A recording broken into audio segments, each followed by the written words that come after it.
Buonasera e benvenuti a questa edizione di TG Sicilia. I titoli del nostro telegiornale. All'Ars la maggioranza affonda sotto i colpi dei franchi tiratori e del voto segreto. Bocciate numerose misure della manovra Quater, isolato Schifani, evidenti le spaccature tra i partiti di governo. Il caso della morte del cameraman palermitano Mario Biondo, trovato impiccato nel 2013 a Madrid, si riapre dopo 12 anni. Un tribunale spagnolo respinge la tesi del suicidio. I genitori ai nostri microfoni: vogliamo giustizia per nostro figlio. Palermo, Asia Vitale, 2 anni fa, vittima, anche secondo il tribunale, dello stupro del Foro Italico. In una conversazione telefonica parlerebbe di rapporto consenziente con i 7 palermitani condannati. Messina, laurea alla memoria di Sara Campanella, alla giovane uccisa a coltellate in strada, intitolata anche la scuola media che aveva frequentato. Catania, in comune giurano 100 nuovi agenti della Polizia Municipale, ringiovaniscono e rimpinguano un organico ormai ridotto ai minimi termini. Calcio, Catania con la testa al Giuliano, domani la partenza per la trasferta in Campania, per il tecnico toscano una partita con un peso specifico elevato.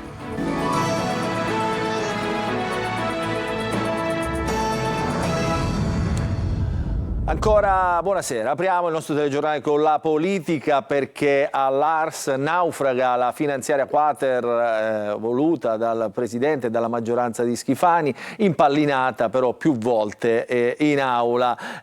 Continua sempre nelle votazioni la saga dei franchi tiratori che mandano giù più volte appunto la maggioranza di governo, il servizio di Manlio Viola. Una vera e propria Caporetto. La finanziaria Quater si trasforma in una disfatta per la maggioranza di centrodestra in Sicilia. 3 volte impallinata durante il voto della mattina, poi una sospensione di mezz'ora che invece dura 3 ore, durante le quali i capigruppo incontrano il presidente dell'Ars in sala lettura insieme all'assessore Dagnino, ma non si riesce a trovare la quadratura del cerchio. Impazzano le voci di un ritiro dell'intera manovra, ma non andrà così. Si torna in aula poco dopo le 17:30 e l'assessore all'economia propone uno stralcio di 20 articoli dalla manovra. Fra questi anche gli articoli 49 e 50, quelli contenenti le tabelle da 35 milioni di interventi territoriali, le cosiddette mancette. Ma all'opposizione non basta più. Approfittando della spaccatura in maggioranza con i deputati di Fratelli d'Italia e pezzi della stessa Forza Italia che votano contro il governo, iniziano a passare tutti gli emendamenti soppressivi. Cadono una alla volta la norma per i contributi all'editoria, oltre a quelle già cadute in mattinata, ovvero il finanziamento del film su Biagio Conte, la norma tecnica per il sistema finanziario della regione, la norma per implementare le piattaforme digitali. Di fatto adesso in aula governa l'opposizione, passano invece soltanto gli articoli che piacciono a PD e 5 Stelle. All'unanimità vengono approvati i fondi per i lavoratori dei consorzi di bonifica e la loro stabilizzazione, i contributi all'azienda siciliana trasporti, i mercati agroalimentari della Sicilia. Accantonati gli articoli su disabili, zootecnia, mentre per i debiti maturati a Sicilia Digitale e altri oneri per i quali è necessario un accordo transattivo, il governo annuncia una riscrittura domattina. Il clima è sempre più teso e alla fine arriva un'altra sospensione, ma della manovra da 54 articoli e 241 milioni rischia di restare davvero ben poco. Cambiamo argomento. Svolta clamorosa nel caso di Mario Biondo, il cameraman palermitano trovato impiccato 12 anni fa nella sua casa di Madrid in Spagna. Dopo 12 anni, nuovi scenari diversi dalla tesi del suicidio. Il servizio di Eva Spampinato. Abbiamo sempre urlato che è stato un omicidio, che volevamo sapere la verità.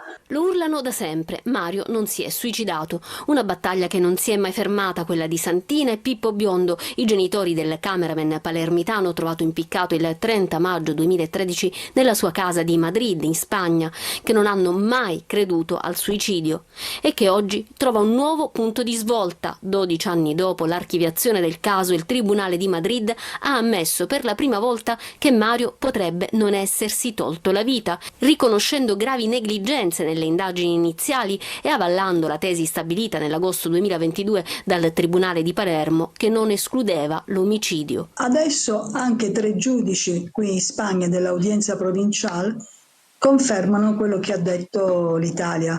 Oggi a Barcellona, in Spagna, la famiglia di Mario ha incontrato la stampa, ricostruito il percorso giudiziario e annunciato i prossimi passi. Però non mi puoi dare il contentino dicendo sì è un omicidio, però ti archivio. non ti do possibilità di aprire il caso. No, io voglio che si apra il caso, infatti i nostri avvocati stanno già preparando per fare un ricorso alla Corte Costituzionale qui in Spagna.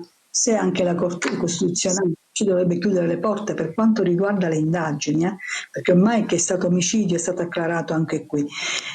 Allora ci rivolgeremo alla Corte di Strasburgo. Misteri, insabbiamenti, ipotesi che puntano sulla vita della vedova di Mario, nota conduttrice TV spagnola, e sul cugino di questa. Ma a Pippo e Santina non importa nulla, vogliono solo sapere chi ha ucciso loro figlio. E poi un'unica certezza. Al cimitero io ti prometto, in ginocchio mi sono messa, che non mi fermerò fino a quando tu non avrai giustizia. Finché se dovessi morire ci sono i miei figli, c'è mio marito, ci sono i miei figli, ci sono i miei nipoti.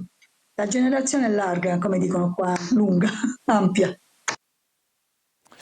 Altro capitolo dello stupro al Foro Italico di Palermo. Ci sarà una nuova perizia sui nuovi audio di Asia Vitale, la vittima della violenza di gruppo. L'audio in cui la ragazza parlerebbe di un rapporto consenziente sarà consegnato ai legali degli accusati che chiederanno una revisione del processo. Marco Gullà. Sarà consegnata lunedì agli avvocati dei 7 ragazzi accusati dello stupro di gruppo di Asia Vitale la trascrizione di un audio che potrebbe portare a un'istanza di revisione dei processi celebrati a carico degli imputati.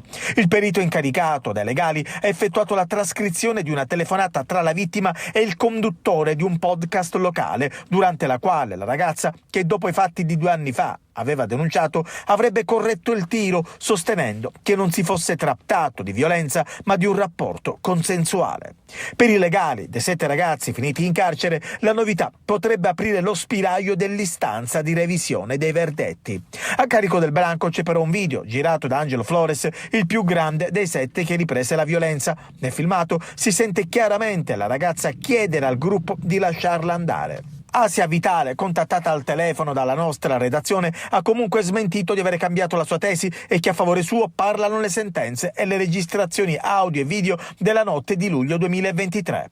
Altro episodio che riguarda la Vitale è invece legato a qualche giorno fa, quando la ragazza inseguiva con un coltello in mano il fidanzato che fuggiva in bicicletta.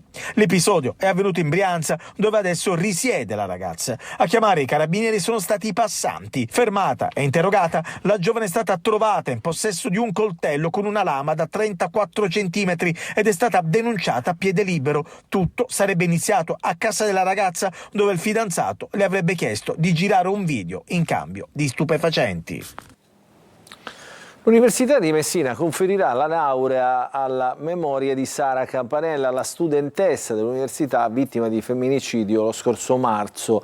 Alla giovane uccisa a coltellate in strada è stata anche intitolata la scuola media che aveva frequentato. Il servizio di Francesco Triolo. L'Università di Messina conferirà la laurea alla memoria a Sara Campanella, la giovane studentessa uccisa lo scorso 31 marzo dal collega Stefano Argentino, poi suicida in carcere, un impegno che la rettrice dell'Ateneo Peloritano aveva assunto dopo il femminicidio della giovane. La consegna della laurea triennale in tecniche di laboratorio biomedico avverrà il prossimo 23 ottobre nell'aula magna del rettorato. Nel frattempo arriva un altro segno tangibile della memoria e dell'affetto che circondano ancora la ragazza. Il plesso della scuola media di Portella di Mare, quello che Sara aveva frequentato, è ufficialmente intitolato a suo nome. Il decreto è stato firmato dall'Ufficio Scolastico Regionale per la Sicilia. Il plesso Sara Campanella, che fa parte dell'Istituto Comprensivo Traina di Misilmeri, rappresenta un riconoscimento straordinario giunto in tempi rapidissimi. Di solito l'intitolazione di un edificio pubblico richiede fino a 10 anni dal verificarsi dell'evento. In questo caso sono trascorsi appena 6 mesi dalla tragica scomparsa della giovane. Adesso gela primi sfratti negli alloggi popolari del quartiere Scavone, l'ex Bronx gelese, subito sospesi per l'assenza dei servizi sociali. Gli occupanti che vivono da anni e da abusivi, insomma, protestano il servizio di Gerry Italia.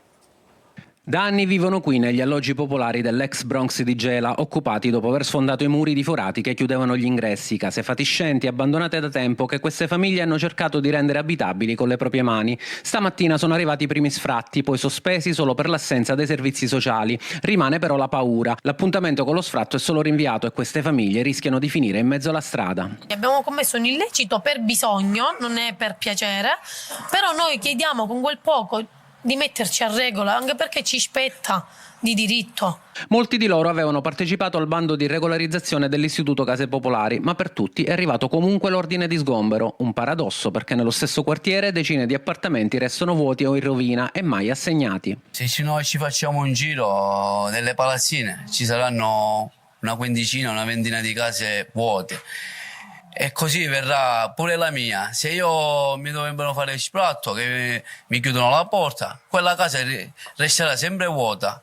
Nessuno verrà a prendersi una casa popolare qui perché siamo macchiati. Dopo un incontro in comune, il sindaco Terenziano Di Stefano ha chiesto allo IACP di Caltanissetta un confronto con il prefetto per sospendere gli sgomberi e riaprire i termini di regolarizzazione. Adesso Catania, la carica dei 100, chi sono questi 100? Sono nuovi agenti municipali, nuovi poliziotti municipali che hanno giurato oggi in comune e che ora hanno il compito di far rispettare le regole della strada. Il servizio di Tonino De Mara. Inizia così una bella stagione per la città, come ha detto un emozionato trantino che da sindaco di Catania ha accolto i suoi validissimi collaboratori. 100 per l'esattezza, 31 donne. Eccoli, altrettanto emozionati, pronti alla prova su strada. I nuovi agenti si aggiungono agli 80 vigili urbani già in servizio e ad altri 22, pronti a rinforzare l'organico. Catania volta pagina nel rispetto delle regole, ma con la consapevolezza che servirà uno sforzo di tutti. È solo un inizio, perché poi se consideriamo comunque una città che ha sempre bisogno di almeno 800 vigili, però grazie al governo nazionale che ho fortemente pressato noi abbiamo ottenuto le risorse perché paghi il governo nazionale i primi 3 anni e poi saremo noi a doverci caricare i costi, ma lo facciamo con immenso piacere perché avevamo bisogno di rinforzare l'organico e soprattutto di rinsaldare lo spirito di squadra. In premessa ha detto sarà un sindaco fastidioso, perché? Perché sono molto esigente. Gli fa eco il comandante della polizia municipale Diego Peruga. Vogliamo stare in mezzo alla gente in maniera normale, non vogliamo noi eroi su strada che facciano chissà che cosa, ma fare semplicemente il proprio compito. Ai nuovi assunti ha detto non dobbiamo avere paura della strada.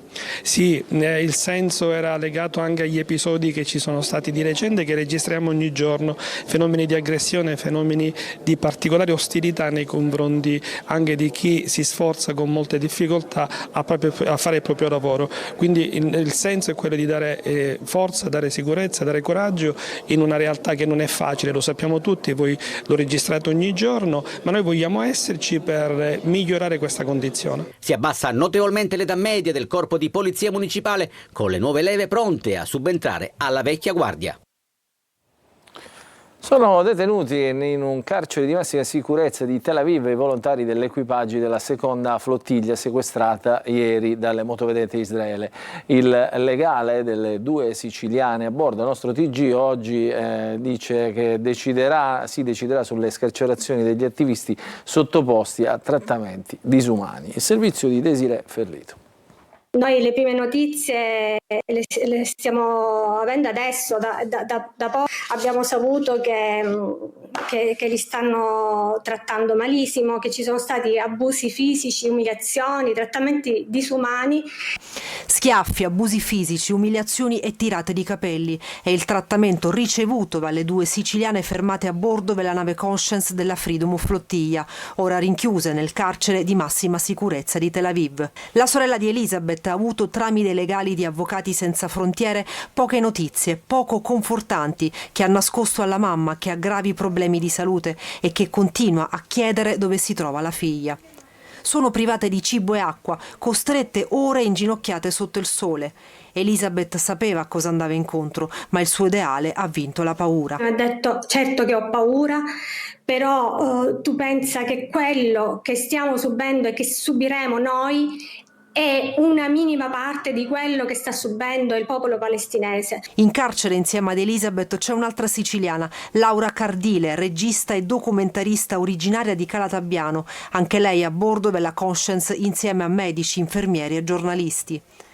La decisione sulla loro liberazione è attesa in giornata. A riferircelo è l'avvocato Pao Giovannetti Pietro, legale dell'associazione no profit che li sostiene. Oltre alla liberazione dei detenuti è richiesta la restituzione delle imbarcazioni della Freedom Flottiglia che, ci spiega l'avvocato, hanno rappresentato un grandissimo impegno economico. Per le loro famiglie sono ore di apprensione. La sorella di Elisabeth lancia un appello. Fate tornare i nostri cari a casa, senza che gli torcano un capello. Si è insediato questa mattina il nuovo direttore sanitario dell'ASP di Catania, si chiama Gianfranco Di Fede, prende il posto del dottore Reina, dimessosi dall'incarico dopo essersi trovato coinvolto in un caso di presunta violenza sessuale. Il servizio di Orazio Longo. 61 anni, radiologo, ha diretto fino ad oggi l'unità operativa di radiologia dell'ospedale di Acireale dopo essere passato dal Garibaldi di Catania. Gianfranco Di Fede, il nuovo direttore sanitario dell'ASP di Catania, prende il posto del dottore Reina, che era stato sospeso e che si era poi dimesso dall'incarico per potersi difendere dalle accuse di presunte violenze sessuali a danno di una collega. Di Fede è stato nominato dal direttore generale Laganga Senzio. La scelta interna è stata determinata anche con un principio di continuità e quindi una condivisione già fatta di quella che è la strategia organizzativa, quelli che sono gli obiettivi che dobbiamo raggiungere, obiettivi dati ovviamente dal Presidente della Regione e dall'assessore regionale alla salute. Attento all'integrazione multidisciplinare e alla qualità dei percorsi diagnostici, Di Fede ha già in mente una roadmap precisa. Abbattimento liste d'attesa, case della comunità sono degli impegni molto importanti da portare a termine e sono convinto che riusciremo a ottenere questi obiettivi col nostro lavoro. Attenzione puntata anche alla formazione dei giovani medici con la docenza in corsi di formazione manageriale per dirigenti sanitari. A Palermo varato il nuovo traghetto della Regione Siciliana, la nave che sarà consegnata per l'estate 2026 potrà trasportare 1000 passeggeri e 200 automobili. Il servizio di Marco Ulla.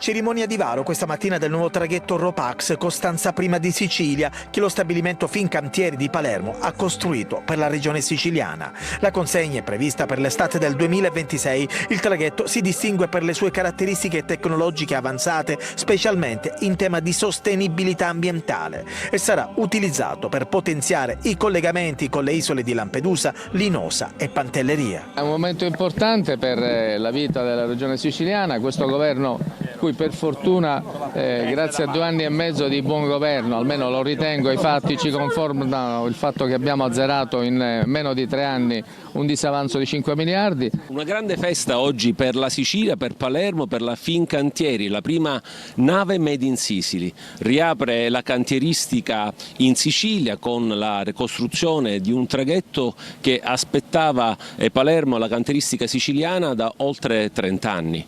Abbiamo portato avanti un investimento di oltre 120 milioni e oggi il varo della prima nave Made in Sicily. La nave potrà trasportare fino a 1000 passeggeri e 200 automobili raggiungendo una velocità massima di 19 nodi. Il traghetto è lungo circa 140 metri, alto 24 metri, 8 ponti e una stazza lorda di circa 14.500 tonnellate. Madrina, in nome di Dio, taglia!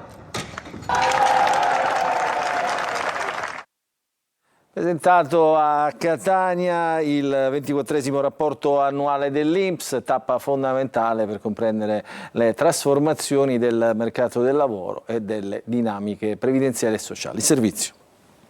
Una situazione in miglioramento, a dirlo il 24esimo rapporto annuale dell'INPS presentato nell'aula magna del Palazzo Centrale dell'Università di Catania. A registrarsi è un incremento contributivo del 5,5% e un saldo nel 2024 di 15 miliardi in positivo. Numeri record, spiega Gabriele Fava, presidente nazionale dell'INPS. L'occupazione è cresciuta l'occupazione delle donne e anche dei giovani, quindi questo sta a significare, a sottolineare quanto le nuove politiche siano utili, stiano dando i loro frutti. Il documento, come ogni anno, rappresenta una tappa fondamentale per la comprensione delle trasformazioni del mercato del lavoro, delle dinamiche previdenziali e delle politiche sociali. I tassi di occupazione, ad esempio, risultano aumentati ma con una disparità geografica di oltre 20 punti percentuali tra nord-ovest e sud-isole. Le pensioni fanno segnare 1,5 milioni di liquidazioni in più nel 2024, il 4% in più rispetto al 2023, con un calo delle anticipate e un aumento di quelle di vecchiaia. E poi il lavoro per i giovani.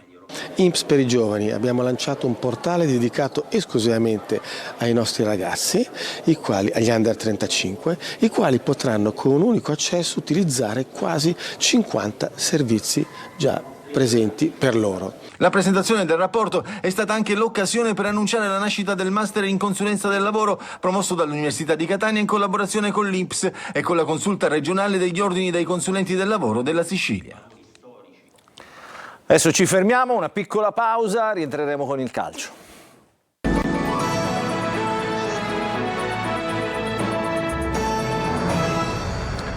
Ancora ben trovati nella seconda parte del nostro telegiornale, prima la pagina del calcio con le parole dell'allenatore rosso-azzurro Mimmo Toscano, che ha presentato la partita contro il Giuliano di sabato prossimo. Il servizio.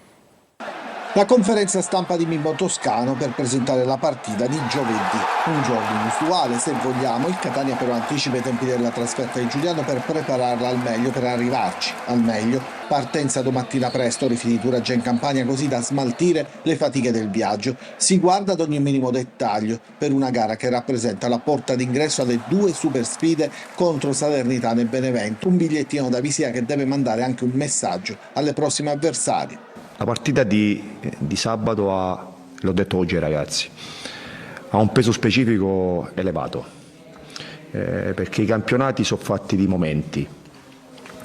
Questo è un momento dove devi passare attraverso questa partita, che ripeto, un avversario in un campo, ricordiamoci la passata stagione, difficile e ostico, una squadra che nel proprio campo ha sempre messo in difficoltà le avversarie, ed è il momento dove il peso specifico di questa partita è elevato. Ripeto, i ragazzi lo sanno, dobbiamo arrivare pronti ad affrontare un avversario, una partita che in un momento particolare. L'allenatore rosso-azzurro può sorridere, dopo tante settimane ritrova quasi tutti gli infortunati, nei convocati anche Rolfini e Aloi, l'unico ancora fermo ai box secondo il bollettino della società è Martic, ancora indisponibile. Caturano invece scalpita per una maglia da titolare. A Giuliano il Catania non sarà solo, dopo 3 divieti e la trasferta di Cerignola per i tesserati tornano a viaggiare senza limitazioni i tifosi rosso-azzurri. Il settore ospiti dello stadio De Cristofaro potrà contenere 500 tifosi.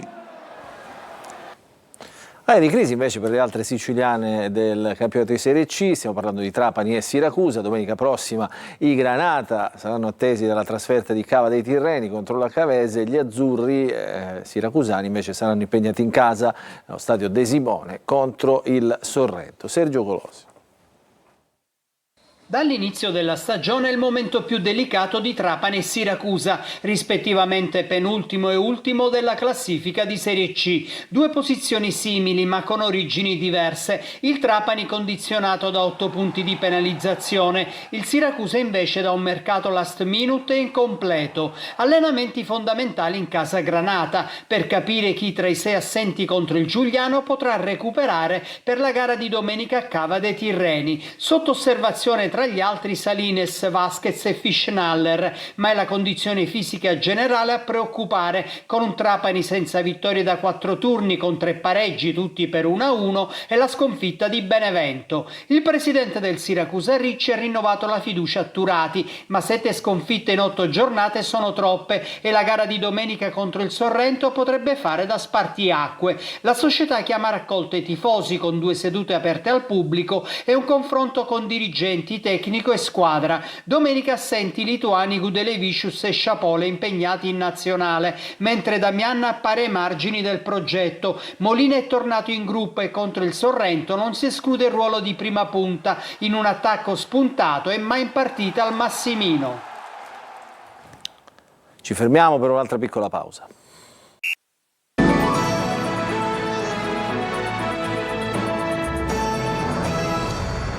Rientriamo in diretta, non ci sono aggiornamenti dell'ultima ora, dunque per questa edizione di TG Sicilia è tutto, vi ringraziamo per averci seguito, vi auguriamo un buon proseguimento di serata.